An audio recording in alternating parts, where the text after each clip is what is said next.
My King, paid in love, Lord, Messiah, King of Kings, yeah, Messiah and the love, and Messiah, King of Kings, yeah, Messiah and the love, and Messiah, King of Kings, yeah, Messiah and the love. Hallelujah. Amen. Amen. Alléluia. Que notre Seigneur soit béni. Que Dieu vous bénisse. Appréciez-vous le frère Cédric. Gloire à Dieu. Amen. Amen. Alléluia.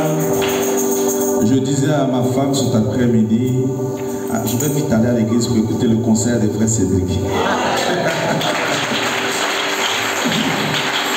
Amen. Frère Cédric, nous apprécions. Nous apprécions aussi les musiciens, l'opérateur.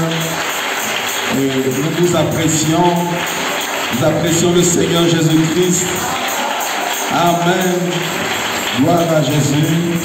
Nous apprécions la présence du Saint-Esprit. Alléluia. Gloire à Jésus. Amen. Mon micro est un peu lourd. Amen. Alors, nous allons prendre une portion des Écritures. Quand vous prierez ce soir pour la parole, souvenez-vous simplement de la sœur Christiane et nos deux belles jumelles, nos talées jumelles. Alléluia. Apocalypse chapitre 2, verset 2. Je connais tes œuvres, ton travail et ta persévérance. Je sais que tu ne peux supporter les méchants, que tu as éprouvé ceux qui se disent apôtres et qui ne le sont pas, et que tu les as trouvés menteurs. Que tu as de la persévérance, que tu as souffert à cause de mon nom, et que tu ne t'es point lassé. Mais ce que j'ai contre toi, c'est que tu as abandonné ton premier amour.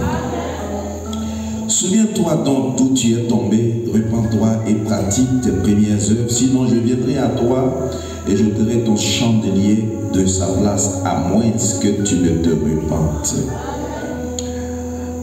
Disons Corinthiens chapitre 7 verset 1. Ayant donc de telles promesses, bien-aimés, purifions-nous de toute souillure de la chair et de l'esprit, en achevant notre sanctification dans la crainte. Est-ce qu'on peut ajouter un dernier passage? Hébreux chapitre 2, verset 1 au verset 3. C'est pourquoi nous devons de temps plus nous attacher aux choses que nous avons entendues, de peur que nous ne soyons emportés loin d'elle. Car si la parole annoncée par des anges a eu son effet, et si toute transgression et toute désobéissance a reçu une juste rétribution, comment échapperons-nous en négligeant un si grand salut, qui, annoncé d'abord par le Seigneur, nous a été confirmé par ceux qui l'ont entendu? Nous allons prier pour la parole.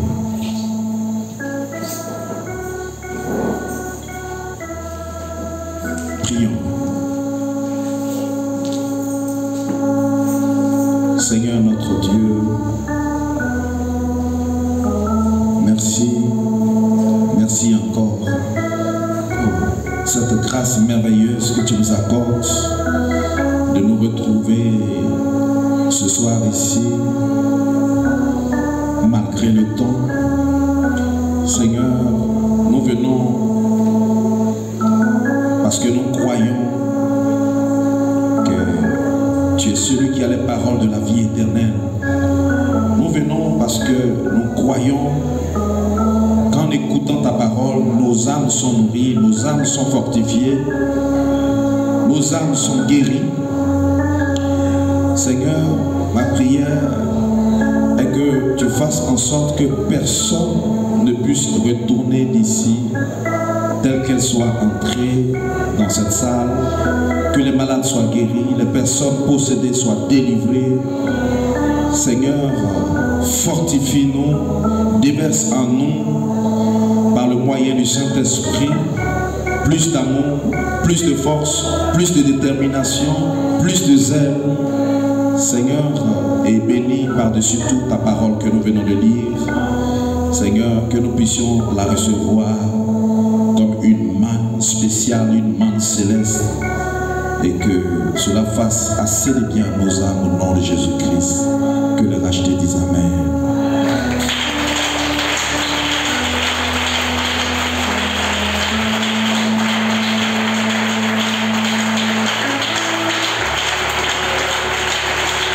Que Dieu nous bénisse.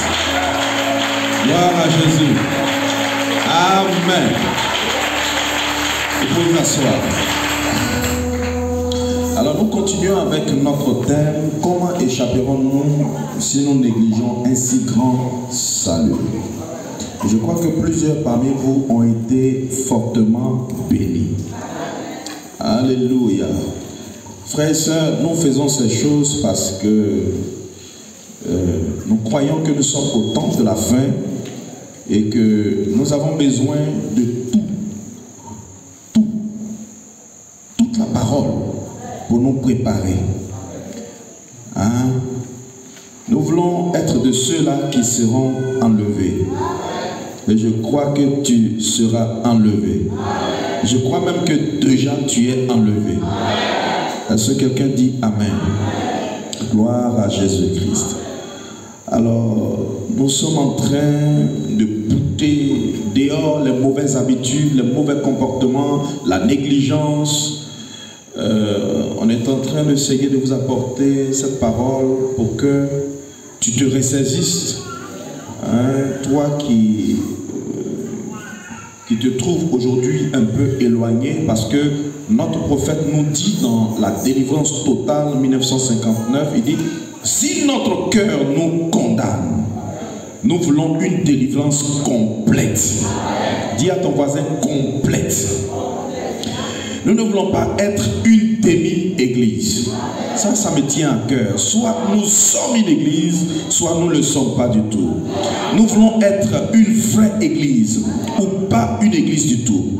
Nous voulons être de vrais chrétiens ou pas des chrétiens du tout. Nous voulons une délivrance totale de nos habitudes, de nos péchés, de nos mauvaises pensées. Amen. Tu ne devras pas quitter ici avec une mauvaise pensée. Et frère, madame dit, la meilleure manière de combattre une mauvaise pensée, c'est de penser son contraire. Amen. De nos mauvaises actions, de notre négligence, de tout ce que nous avons fait.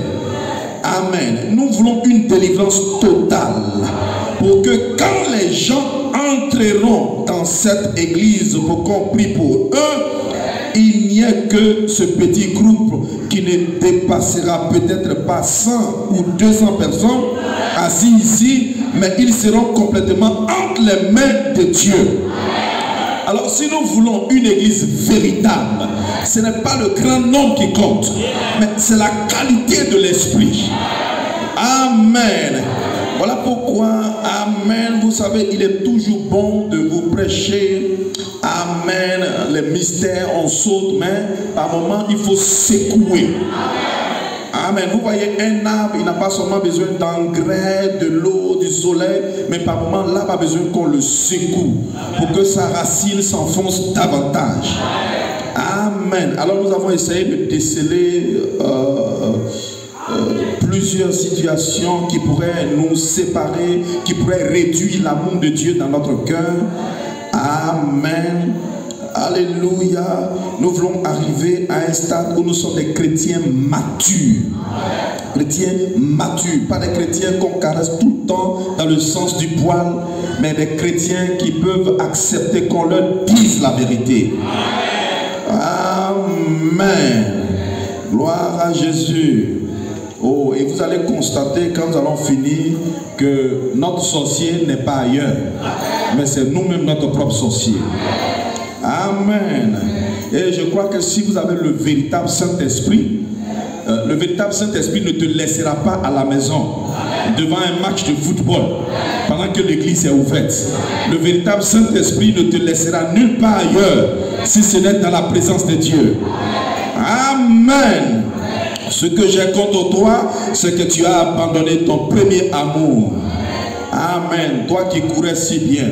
Alors le problème, je vous ai dit, c'est que la majeure partie des gens n'ont pas la révélation du Dieu que nous adorons.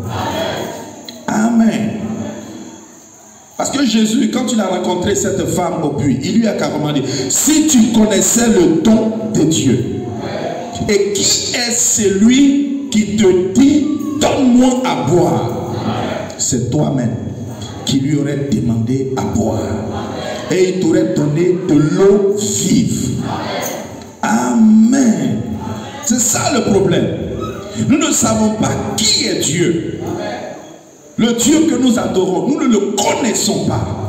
C'est pourquoi il pourrait arriver que nous agissions de la sorte. Hein? Si tu le connaissais, c'est toi qui viendrais le premier à l'église. Dis amen. Si tu le connaissais, tu ne prendrais pas à la légère tout ce qui sortirait du haut de cette chair. Amen. Parce que la réalité, la parole de Dieu prêche ta vie. Hein? À moins que tu ne sois pas un fils de Dieu. Amen. Vous voyez, savez-vous pourquoi il y a beaucoup de personnes, ils ont eu l'occasion de croiser Jésus, mais qui n'ont pas reçu la bénédiction que les autres ont eue. Et l'occasion de rencontrer Jésus se présente à nous pratiquement tous les jours. Mais la même manière dont les autres le rencontrent et ils sont bénis, ou ils repartent bénis, nous autres on n'est pas bénis parce qu'on n'a pas la révélation de qui il est. C'est ça la réalité. Amen. Mais n'avez-vous pas remarqué que quelque chose s'est passé dans la vie de cette femme? Quand elle a rencontré au puits, quelque chose s'est passé. Et personne ne peut rencontrer Jésus et demeurer la même personne. Amen.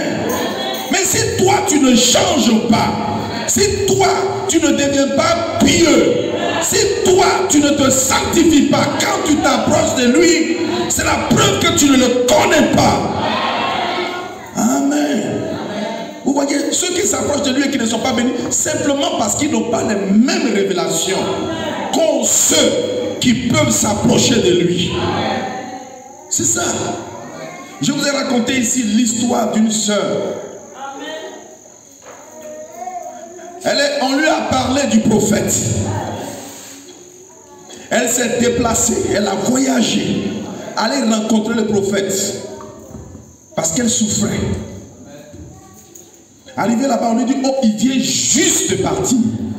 Mais révélation. Dis amen. Montrez-moi là où il a posé la plante de ses pieds. On lui montre les empreintes des pas. Elle se tient là. Elle adresse une prière humble à Dieu. Automatiquement, sa maladie est finie. Frère, c'est révélation. Quelle est ta révélation? Dis amen. Quand toi tu viens à l'église, pour toi, tu viens rencontrer qui? Quand tu regardes, qu'est-ce que tu vois? Amen. C'est ça, mes frères. Quand tu regardes, tu vois quoi? Quand tu l'écoutes, qu'est-ce que tu entends? Qu'est-ce que ça te fait? Quelle est la valeur de ce que tu entends dans ta vie? C'est parce que ces personnes avaient une connaissance limitée de la personne de Jésus. Amen. Mais si tu sais qui il est, si tu sais ce qu'il peut faire, si tu sais qu'il est spécialiste en faisant les choses que les autres ne peuvent pas, si tu sais qu'il a un pouvoir illimité, si tu sais la puissance de l'âme qu'il t'a donnée, frère, tu ne t'asseoiras jamais à l'église. Tu seras toujours sur tes pieds. Tu voudras toujours plus. Dis Amen. C'est ça la vérité. Hein? Mais le problème avec les gens raisonnent. Les gens veulent forcément lui donner une identité. Ne donnez pas à votre pasteur une identité que les hommes lui donnent. Dis Amen. Ne donnez pas à Jésus une identité que le monde leur donne. Lui donne. Mais donne à Jésus l'identité que Dieu lui donne. Est-ce que quelqu'un peut dire Amen? Combien ici peuvent croire? Dis Amen. Que le ministre qui vient te prêcher, il est plus que l'ange qui a des ailes. Dis Amen. Alors, hey, en croyant, tu es capable de repartir d'ici avec tous tes problèmes résolus. Frère, sœur, je suis en train de parler de délivrance totale. Est-ce que tu peux le répéter après moi? Délivrance.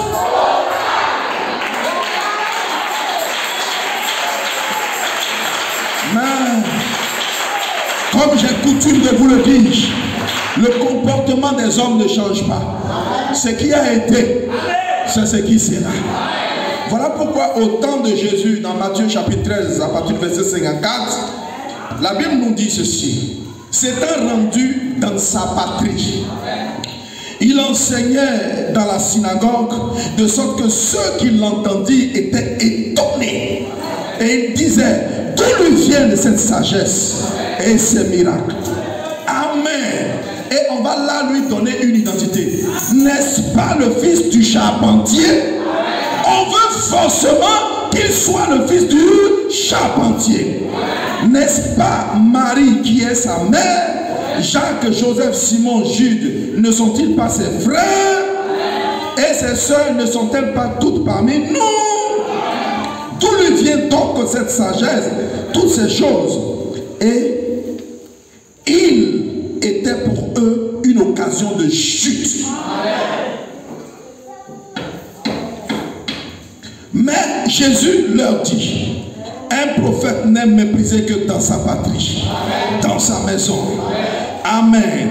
Et la Bible dit au verset 18, 58, il ne fit pas beaucoup de miracles dans ces lieux à cause de leur incrédulité.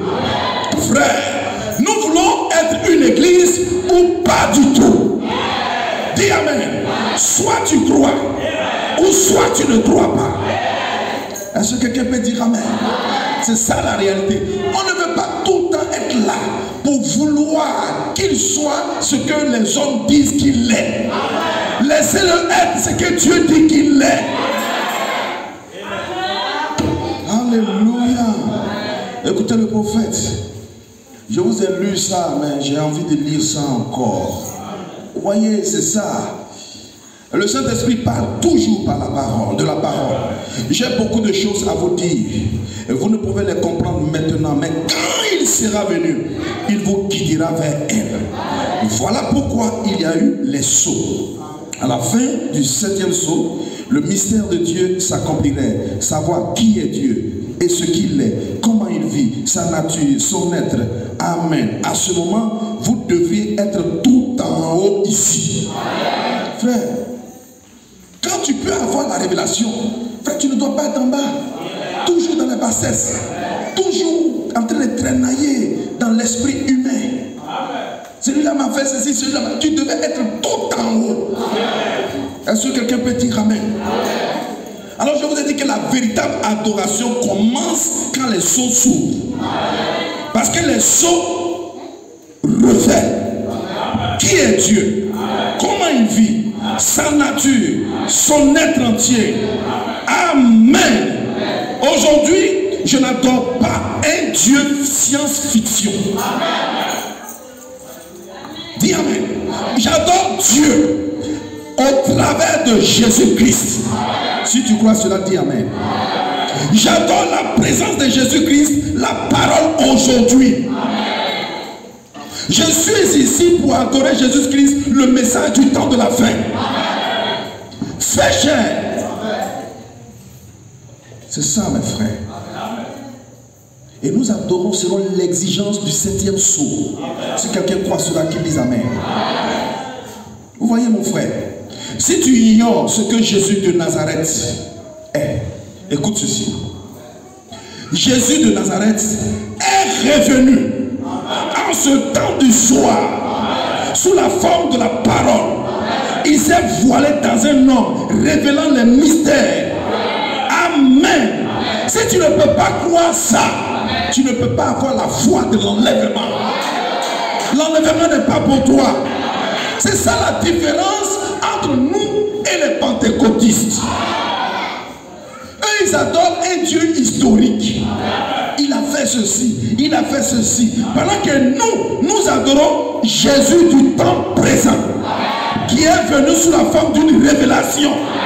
Et quand la révélation te touche, que tu es capable de dire un amen sincère, quelque chose se passe dans ta vie.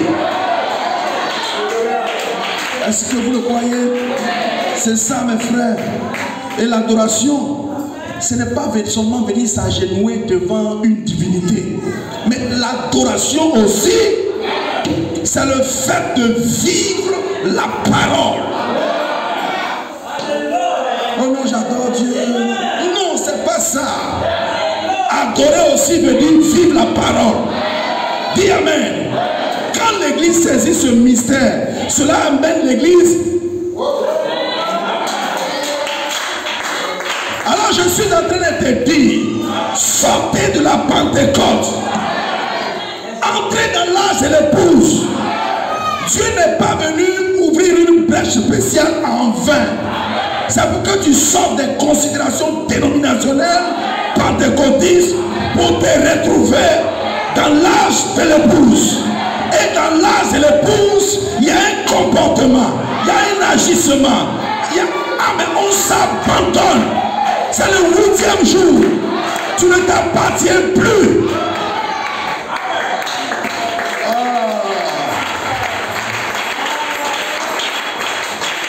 Amen. Est-ce que je peux lire? Pardon, laissez-moi, je vais aller un peu. Comment puis-je vaincre? 1963. On a dit tant de choses. Comme quoi, Dieu est un Dieu trop bon. Au point que les gens essaient de faire de Dieu tout simplement un grand-père gâteux. Vous voyez? Mais ce n'est pas ce qu'il est. Et si je veux reprendre ça à ma manière, je vais dire, ce n'est pas ce qu'il est. Il est un père. Il n'est pas un grand-père, il est un père. Et un père de justice et de correction. Et l'amour est toujours correctif. Vous voyez, l'amour corrige. Peu importe combien cela blesse. Mais il corrige malgré tout. Dis Amen. Et une vraie mère corrigera ses enfants. Un vrai père les corrigera aussi. Voyez, si vous devenez tout simplement ramolli et gâteux, et que vous laissez les choses se faire, il y aura des conséquences.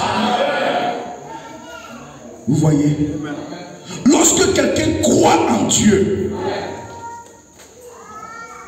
il ne sait pas ce dont Dieu, ce Dieu-là est capable de faire, cette personne va forcément se retrouver dans la négligence. Dans son adoration, négligence. Il vient à l'église, c'est un spectateur. Il ne peut pas dire Amen. Il regarde les autres. Tu n'as pas la révélation de qui ce Dieu est. Est-ce que quelqu'un peut dire Amen? Aujourd'hui, le diable nous laisse connaître Dieu comme un Dieu de grâce, un Dieu qui bénit, un Dieu de miséricorde.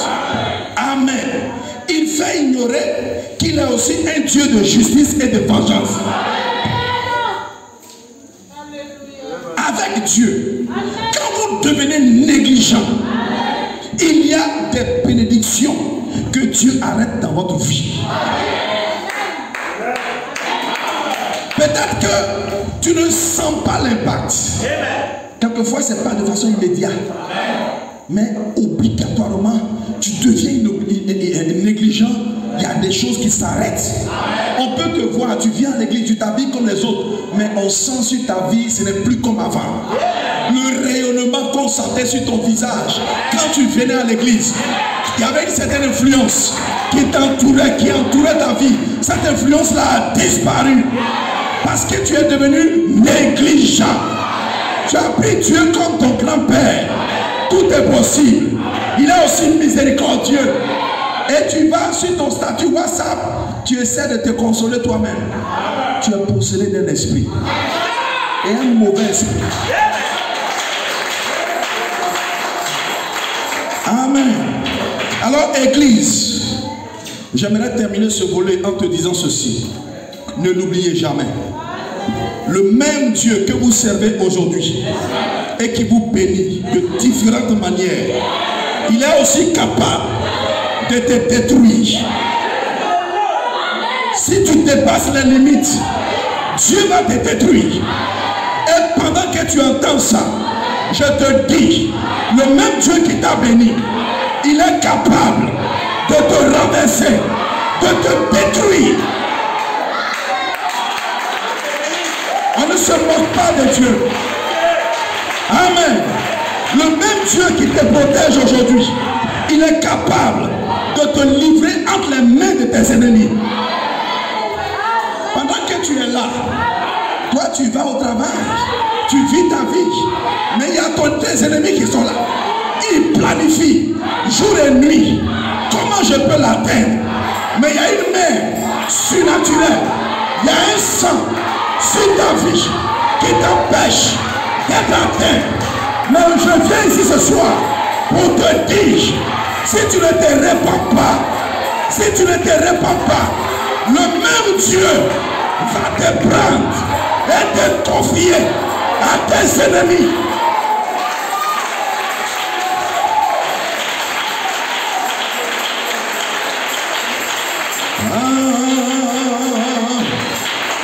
Allez-y, lisez votre Bible.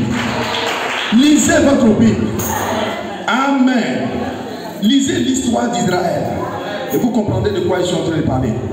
Le même Dieu qui avait protégé Israël, qui avait suscité du milieu, Dieu qui leur avait donné un certain privilège que les autres nations ne pouvaient pas avoir.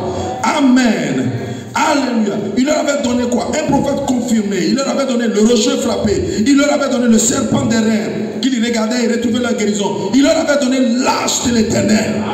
Mais quand Israël a continué dans sa négligence, Dieu les a livrés entre les mains de Babylone. Et ils se sont retrouvés en captivité.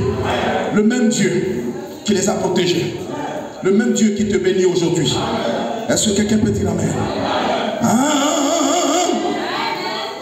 C'est ça mes frères. Ce qui tue nos églises aujourd'hui, c'est que nous avons oublié qu'il est aussi un Dieu de justice, un Dieu de jugement, un Dieu qui punit ses enfants. C'est ça mes frères.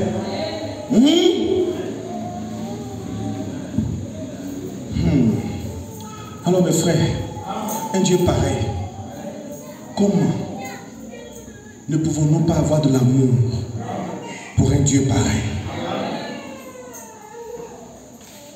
Tu vas peut-être vouloir que je t'explique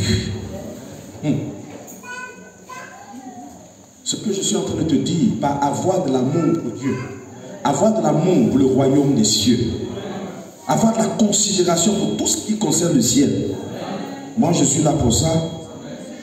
Vous voyez, je vais vous donner quelques exemples, puis on va partir à la maison. Comme par exemple, tu n'es pas en mesure de venir à l'heure, je te dis, tu es négligent. Tu es négligent.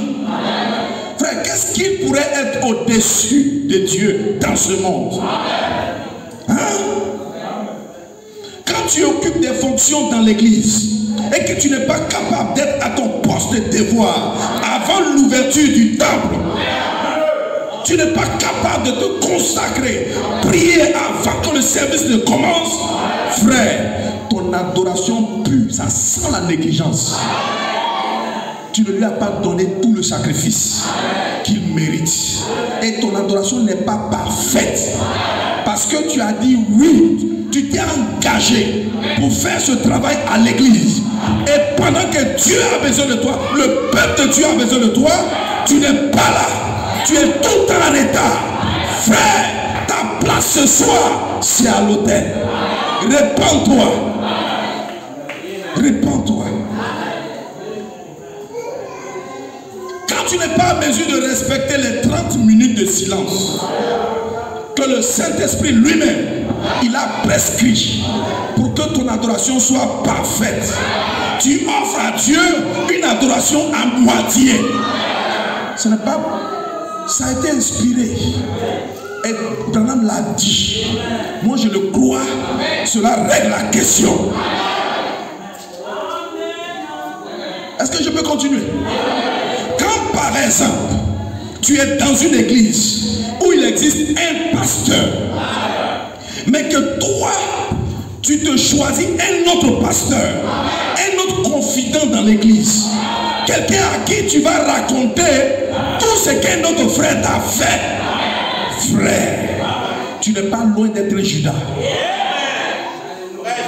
Et toi, le frère qui écoute le frère en train de te parler d'un autre frère, je ne sais pas, je vais utiliser un mot trop fort.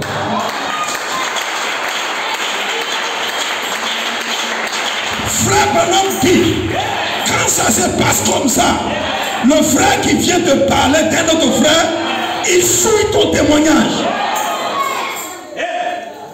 Il souille ton témoignage. Ça veut dire que normalement, dès qu'il ouvre sa bouche, tu lui dis, frère, ne viens pas ici pour souiller. Ne lui ouvre pas ta porte. Et si c'est les nuits qu'il t'appelle, ne décroche pas ses appels. Parce que ce frère est possédé d'un mauvais esprit. Frère, répentez-vous. Amen. Tu fais de ce frère-là potentiellement ton pasteur. C'est un désordre. Le pasteur ici. Et toi, le frère à qui il raconte, la seule réponse qui doit sortir de ta bouche, ah frère, va vers ton frère. Dans cette église, il n'y a pas deux pasteurs. Même tous les anciens qui sont là sont dans l'obligation. Quand un frère s'est approché de immédiatement, vous me donnez, faites le compte rendu. Mais quand vous restez avec ça, vous croyez qui? Vous croyez le pasteur d'ici? Vous n'êtes pas le pasteur d'ici. Ce n'est pas vous qui dirigez cette église. Est-ce que quelqu'un peut dire amen? Il y a un seul pasteur. Est-ce que quelqu'un peut dire amen? Alléluia.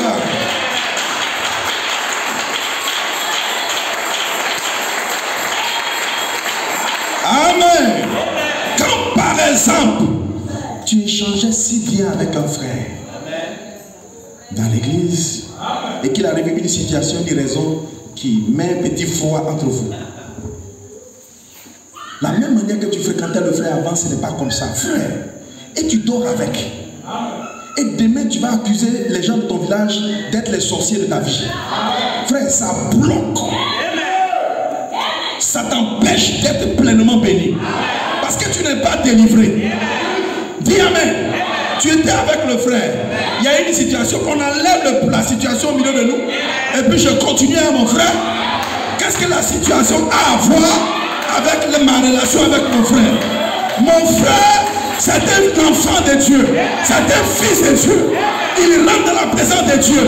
De la même manière que j'étais avec lui hier, c'est comme ça que je dois être avec lui. C'est Satan qui doit être chassé. Ce n'est pas de frère qu'on s'éloigne.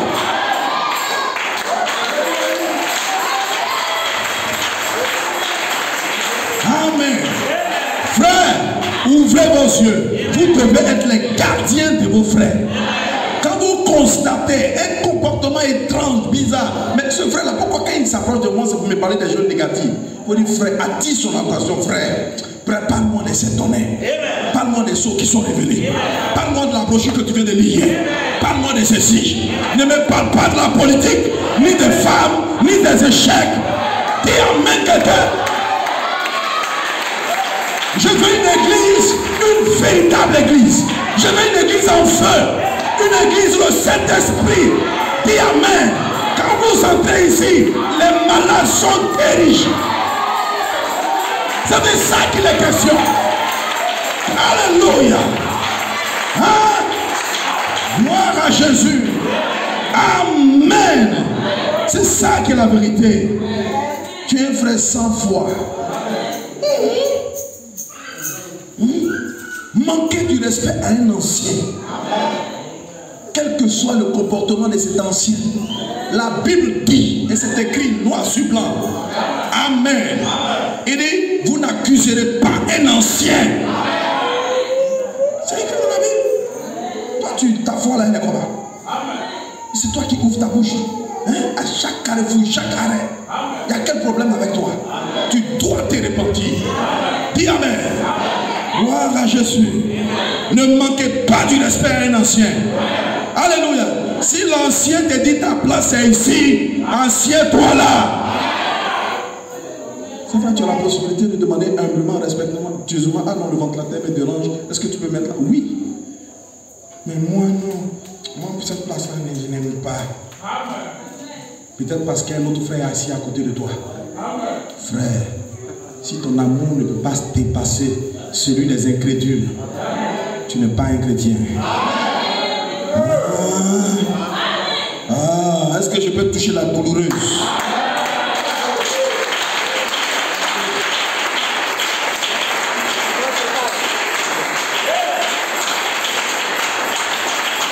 Ça, je vais parler à une catégorie de chrétiens. It's okay, thank you. Amen. Payer sa dîme sans jamais payer d'offrande. Frère, si même tu es un ancien, tu es un incrédule, tu ne crois pas toute la parole.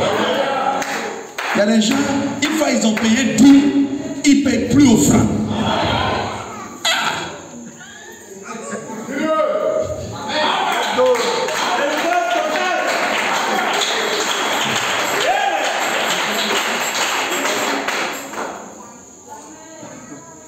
Toi, tu t'attends à quoi dans ta vie? Quand tu te comportes comme ça, tu t'attends à quoi? Quels sont les résultats que tu veux voir? Parce que tu as payé dîme. Qui t'a dit que la dîme c'est pour toi? La dîme n'a jamais été pour toi. La dîme, on ne la paye pas au pasteur. On la paye à Dieu. C'est le pasteur que c'est Dieu qui se charge de payer son pasteur. La dîme ne t'appartient pas. Donc quand tu as donné ce qui appartient à Dieu, et les offrandes. Donne pas offrande, mais quand tu rentres dans le supermarché, tu payes sac de riz, sac de spaghettis, sac de ceci. Toi-même, tu t'offres des offrandes. Et tu t'attends à quoi? Hein? Tu es un incrédule. Et tu es misérable, pauvre, aveugle, nu. Amen. Et quand l'église lance une petite cotisation juste pour payer un équipement, il y a des gens qui se rétractent toujours. Faut pas, ils vont venir me voir. Continue de te rétracter. C'est comme ça aussi que tes affaires vont se rétracter. De la manière dont tu te rétractes.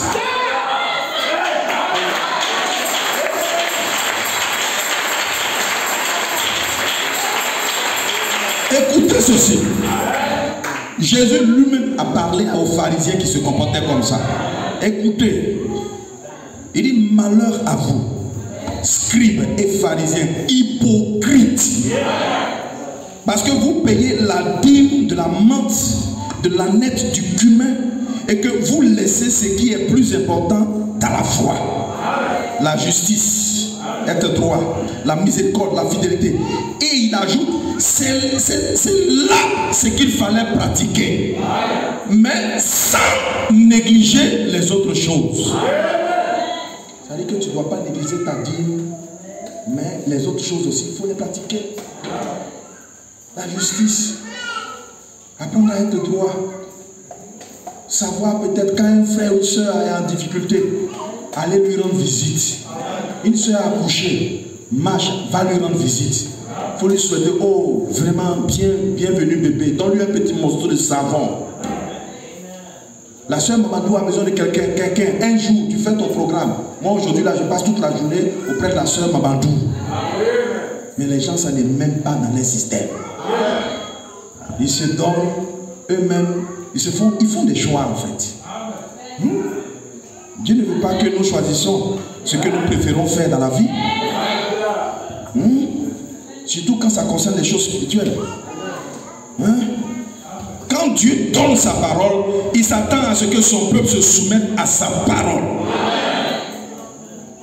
Voilà pourquoi le prophète pouvait s'écrier: ma responsabilité, c'est de vous prêcher la parole. Et votre responsabilité, c'est de la vivre.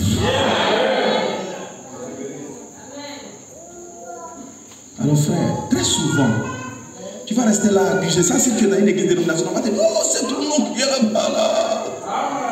Non, c'est parce que tu vis dans le quartier du Marabout. Tu vis dans un quartier où il y a beaucoup de sorciers. C'est faux. Tu es toi-même ton propre sorcier. Tu es toi-même la propre source de malédiction. Quand toi-même tu te lèves même là, et puis sachant que tu t'en vas parler d'un autre fils de Dieu, avec qui tu envoies là, quand tu te lèves là même, tu ne te sens pas bizarre. Tu ne sais pas que ce n'est pas conventionnel. Tu ne sais pas que Dieu défend ça.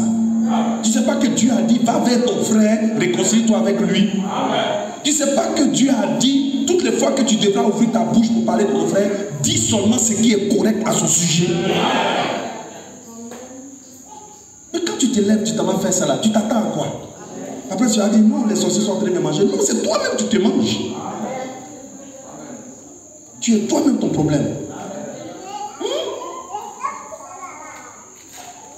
Et en fait, en agissant ici, tu es capable toi-même d'écouter ta vie. Tu peux écouter ta vie.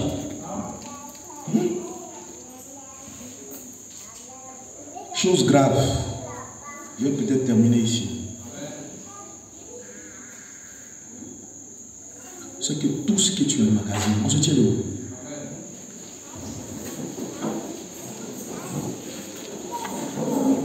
Vous voyez, souvent on est là, on dit: oh non, je vois le message, je suis dans le message, je suis posé, être hyper béni. Mais il y a les petites choses que tu négliges là, qui te ramènent à néant. À néant. Ce que tu ne sais pas, c'est que tout ce que tu emmagasines, comme mauvaise sémence, mauvaise parole, mauvais comportement, mauvaise action,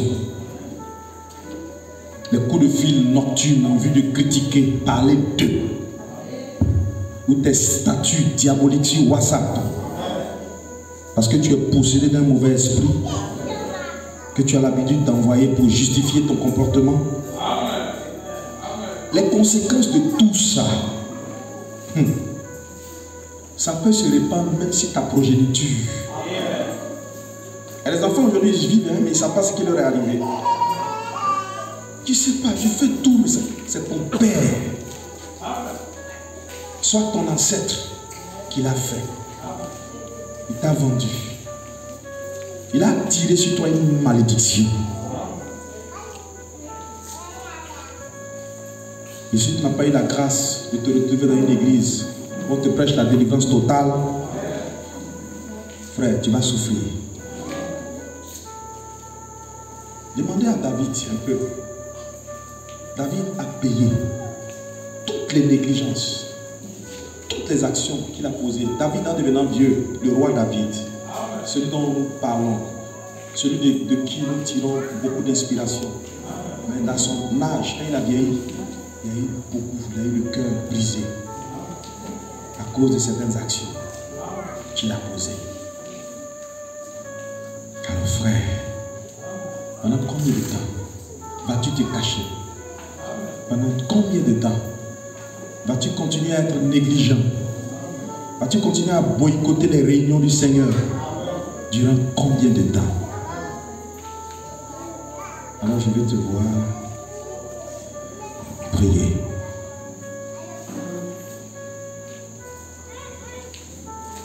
Bien-aimé, un homme qui aime Dieu servira Dieu jusqu'à sa dernière heure, jusqu'à sa dernière goutte de force. Je suis sur la terre, c'est pour lui que je suis sur la terre. Si je travaille, c'est pour lui que je travaille.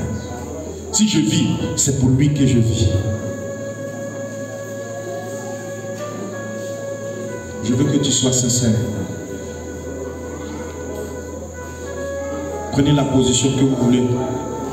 Mais je veux te voir en train de prier.